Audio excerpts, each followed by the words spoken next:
Around 1,500 exotic animal species are being kept as pets in Taiwan and are largely unregulated. At the same beginning of the year, the Ministry of Agriculture proposed to add 955 species to a list of animals, of which their introduction into the country and ownership will be prohibited. The list includes popular mammals such as meerkats, kangaroos, and groundhogs. Its introduction immediately sparked backlash from pet owners. At the same time, however, animal rights groups applauded the ministry's plan, saying some species should not be kept as pets in the first place. What to make of these conflicting interests? Our Sunday special report.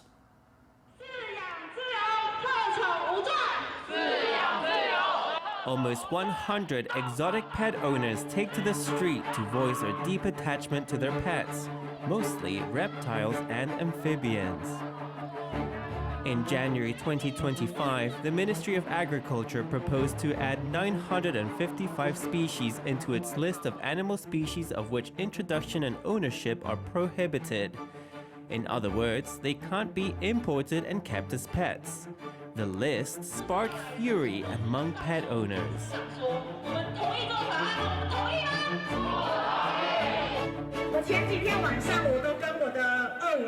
I shared my bed with my crocodile the last few nights. I hug my crocodile on the bed when I go to sleep. I also talk to it. Crocodiles, lizards, pythons, green iguanas. These non-native species kept as pets are also known as exotic pets. They may not be furry and cuddly, but their owners love them all the same. They're sentient beings like cats and dogs. I think it's okay if you don't understand us. I can accept that you may not like or understand us, but it's too much if you won't respect us. In fact, the import of 70% of the 955 species were already banned back in 2022, meaning less than 200 species are newly added to the list. These species are blacklisted for reasons of public safety, being venomous or possibly aggressive, and animal welfare. The list is there to regulate the exotic pet market. From keeping, breeding, selling, to rearing and even imports and exports, existing laws control very little or even nothing at all. So we're proposing some controlling schemes which may pose an impact to various extents to these pet owners. 禁止绝对不是一个最好的政策，禁止它是最极端，但是它不是最好的。 Banning is definitely not the best policy. It's the most extreme, but it isn't the best. It'll only push everything underground. If there are management measures in place, then you'll be able to see if there are any problems. But once things are pushed underground, whether it's trade or smuggling, and even all forms of pet keeping, you wouldn't be able to really ban anything effectively. Some of the more commonly kept species being blacklisted include meerkats, spectacled caimans, groundhogs, capybaras, and kangaroos. 我们希望这一个 We hope that this list of banned species can be assessed more scientifically, rationally, and holistically. Any policy that's being promoted must be incremental. I believe to randomly propose the strictest form of management without any supplementary measures is really unreasonable, and people can't accept that either.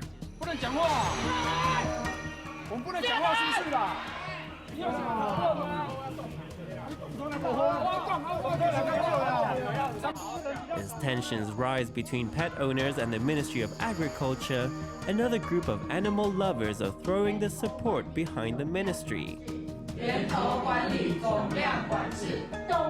Animal rights groups agree with the ministry's approach to curb the introduction of these species. They believe it's best to keep the numbers down before relaxing the regulations. There should be a blacklist first, so that the Department of Animal Welfare has the capacity to build a grey listing scheme. Then they can compile a white list. It's one step after another. Otherwise, there are so many animals on this island, in Taiwan, already being abused, abandoned, posing a risk to the ecosystem, and being smuggled. All that will delay our vision and goal to build a social safety net for animals. 新加坡呢也采取了高强度的规范。 Singapore has imposed strict regulations too.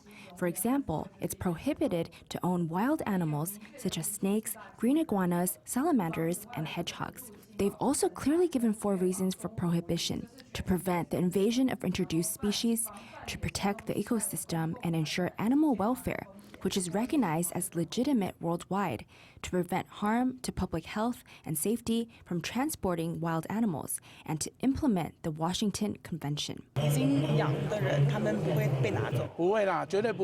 The Ministry of Agriculture stresses that as long as owners register the blacklisted pets with the ministry, they can continue owning them.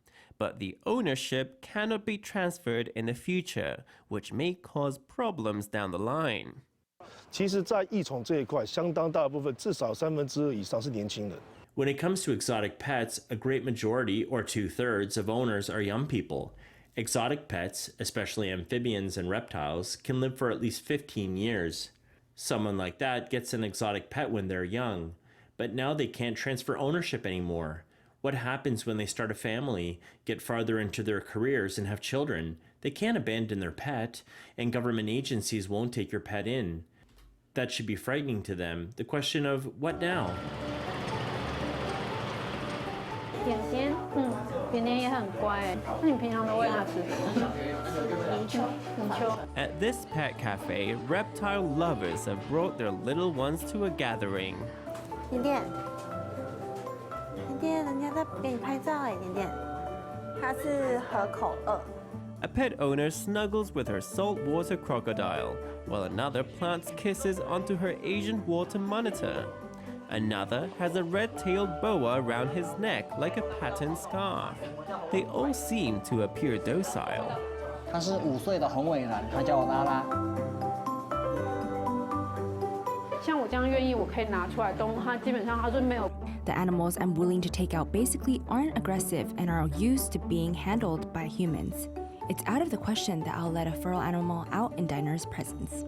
Liu Yuling, the owner of the exotic pet cafe, has a master's degree in life sciences. She rents this 2-story property housing almost 70 reptiles. Visitors to her cafe can interact with them up close, unlike at a zoo where one can only watch from a distance.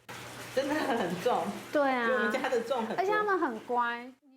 But now, this Burmese python and the cafe's biggest stars, a pair of meerkats, are on the list that bans ownership. 那就是我今天我持有狐獴，就是台湾现在狐獴繁殖的人就已经是很多了。 So I own meerkats, and there are many people breeding meerkats in Taiwan now. If the government's going to ban all exotic pets, what's next for these animals then? They already have an established market in Taiwan, and they're not aggressive at all. They hardly even bite. The only thing they need is lots of companionship and play, because they're very active.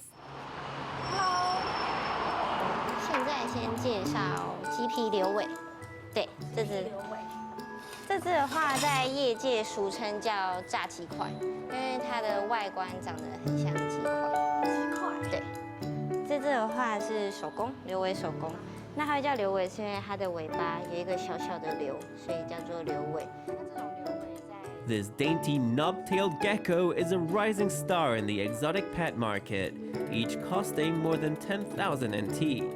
Because of their economic value, many reptile pet owners gradually become breeders. Many more come with even bigger price tags. 现在我手上这一只。 This one on my hand is worth around 40,000 NT to 50,000 NT on the market now. If it's this other one, it's probably 200,000 NT. There are actually many people in Taiwan breeding Aldabra giant tortoises now. 很希望说它是一个分级管理，譬如说你要取得怎么样的一个。 We hope it's a multi-leveled approach. For example, you may have to get a permit or complete a public training program before you're allowed to keep an exotic pet. There are many countries like Germany with many regulations on what species you are allowed to keep with a certain permit. Actually, we're all willing to comply with this. It's not as simple as just ban it. An increasingly popular approach in many countries is to issue ownership permits. In the last 2 years, Taiwan seemed to be following in their footsteps, with the Taiwan Amphibian and Reptile Association offering training courses to promote responsible pet ownership. The proposed ban came as a shock. It's like we were being lied to by the government, because back then it seemed like a multi-leveled approach, including having to attend classes and get certified. But in the end, it's just an outright ban. Pet owners see the list and realize the government only wanted to ban and not manage the ownership of exotic pets. 蟒蛇啊，进来就20年。那农业部目前阶段 Pythons were introduced 20 years ago. At present, the Ministry of Agriculture will not be able to ban the entire industry and trade. It also cannot guarantee that the trade will not go underground. In that case, I think they should communicate with the industry as it is now, regulate it, and thrive together.